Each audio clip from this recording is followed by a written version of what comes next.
안녕하십니까, 박사입니다.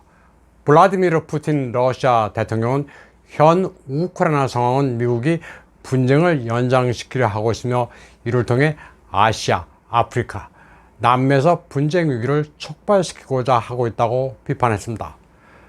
그러면서 미국은 아태 지역에서 불에 기름을 부으려 하고 있다고 말했습니다. 푸틴 대통령은 구체적으로 타이완을 언급하면서 미국의 모험적 행동은 책임 있는 정치인의 자세가 아니라고 말했습니다. 지역을 혼란스럽게 하려는 의식적이고 계획된 전략이라면서 이는 다른 나라를 존중하지 않는다는 무례함의 시위라고 말했습니다. 그러면서 펠로시의 방문은 철저하게 계획된 도발로 서구의 글로벌리스트 엘리트들이 자국민들의 시선을 사회 경제적 문제에서 돌리려는 시도라고 강조했습니다. 생활 수준의 저하와 실업, 빈곤, 산업 능력 상실 같은 문제의 책임을 러시아와 중공에 돌리려 하고 있다고 비판했습니다. 그리고 러시아와 중공은 초국적 엘리트의 명령에 굴복하지 않는 주권 정책을 수립하고 있다고 말했습니다. 푸틴 대통령이 낸시 펠로시의 타이완 방문에 대해 언급하자 중공 외교부 대변인 왕 원빈은 크게 감사를 표시했습니다. 왕 대변인은 이 같은 푸틴 대통령의 입장은 두 나라 간 수준 높은 전략 협력을 반영하는 것이라면서 서로 간의 핵심 이익과 관련해 상시적으로 굳게 지지한다는 것의 표현이라고 평가했습니다. 그는 또 펠로시가 타이완을 방문한 뒤 170개국 이상이 하나의 중국 원칙 지지 의사를 표명했다고 말했습니다. 러시아와 중국은 요즘 손발이 척척 맞습니다. 짜오리젠 중국 외교부 대변인도 전 세계 인구의 85%가 대러 제재에 반대한다면서 국제사회라는 단어는 세계 대다수의 인구를 대표해야 한다고 말했습니다. 또 아랍권에서 중국과 미국 중 어느 나라에 대한 호감이 강하냐고 반문했습니다. 아랍권에서 미국이 좋다는 나라는 모로코가 유일했고 전통적 친미국가인 요르단조차도 미국과 중공은 동률이었습니다. 대부분의 나라가 미국보다는 중공을 선호합니다. 바이든 행정부가 오죽 외교를 잘못하면 이런 결과가 나오는지를 알 수 있습니다. 바이든의 외교는 자살골의 연속입니다. 자올리제는 또 서구 세계가 국제 무대에서 러시아산 고양이, 개, 나무까지 경연대회 출품을 금지하고 차이콥스키까지 지운다고 하자 러시아를 응원했습니다. 위대한 작곡가 차이콥스키의 백조의 호수가 무슨 죄를 지었냐고 질타했습니다. 한편 낸시 펠로시 미 하원 의장이 탔었던 전용기를 둘러싸고 미군과 중공군이 벌인 전자전에서 중공군이 참패 좌절을 겪었다고 사우스 차이나 모닝 포스트가 보도했습니다. 펠로시의 전용기 편을 중공군이 전면적으로 수색하고 감시하려 했지만 미군의 전자 제밍 대응으로 실패했다는 내용입니다.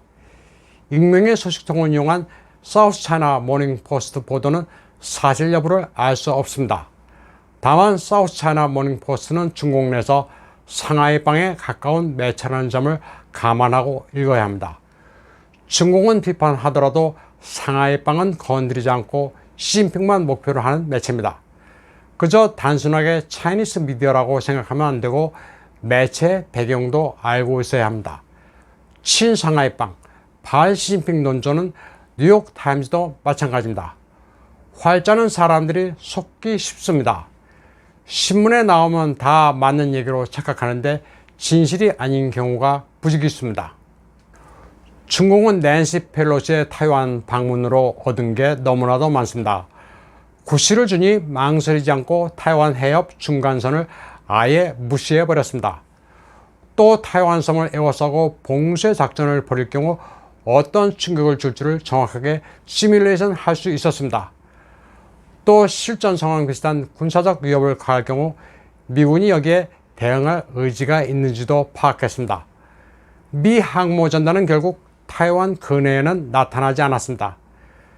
지정학적으로는 러시아에 대한 나토의 포위망이 아시아로 확장되고 있다는 것을 확인한 중공이 러시아와 급속히 가까워지는 계기도 됐습니다.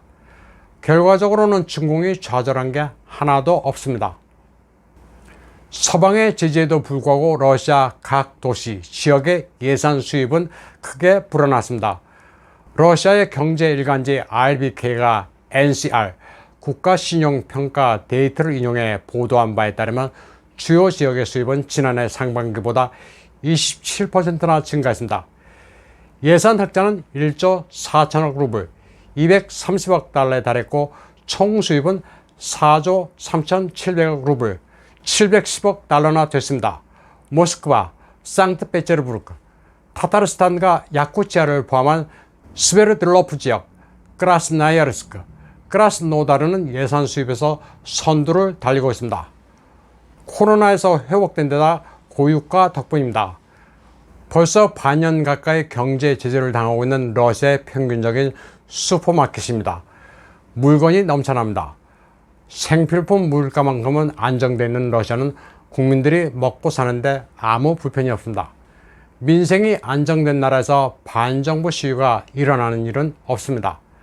게다가 유럽 국가들이 러시아인의 입국을 금지한다고 하니 러시아 사람들은 없던 애국심도 생기는 판입니다. 러시아는 거듭 말씀드리지만 시장 경제 체제의 법치 국가입니다. 독재 국가라는 것은 말도 안 되는 소리입니다. 북한이 접근한다고 해서 공산주의 국가로 생각하는 것은 착각입니다.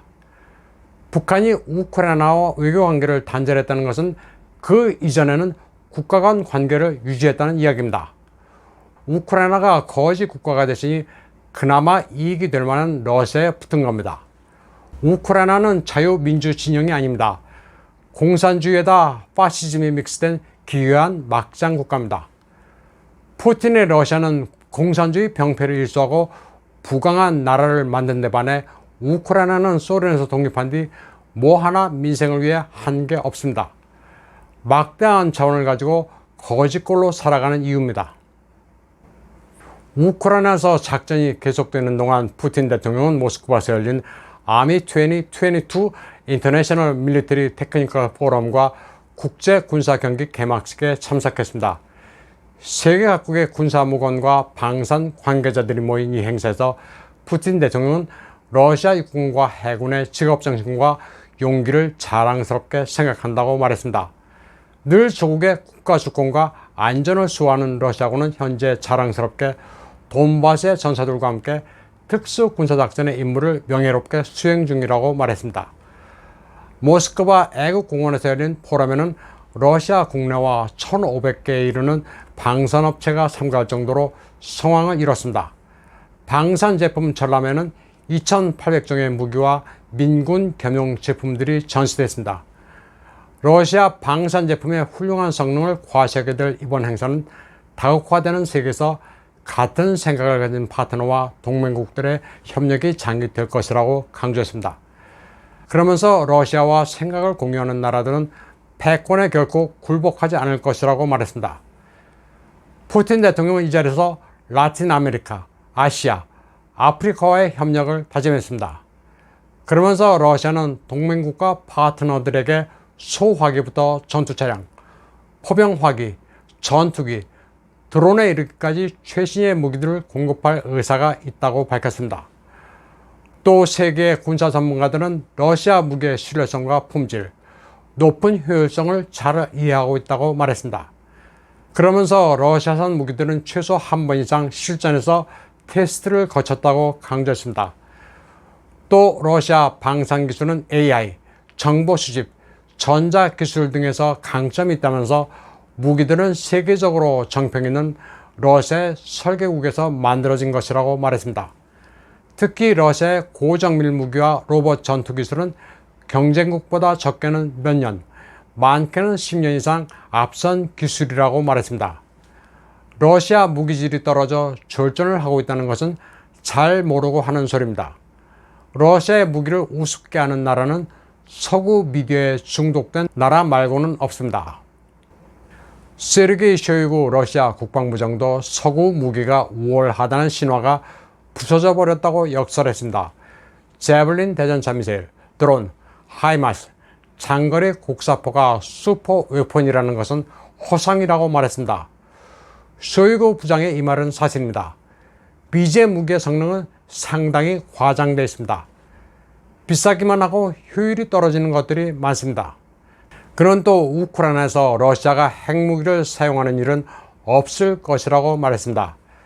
핵무기는 억지력 차원에서 보유하는 것이라면서 핵이나 화학무기 사용 가능성을 제기하는 서방의 내러티브는 완전한 거짓이라고 강조했습니다. 오늘 방송은 여기까지 하겠습니다. 시청해주신 여러분 감사합니다.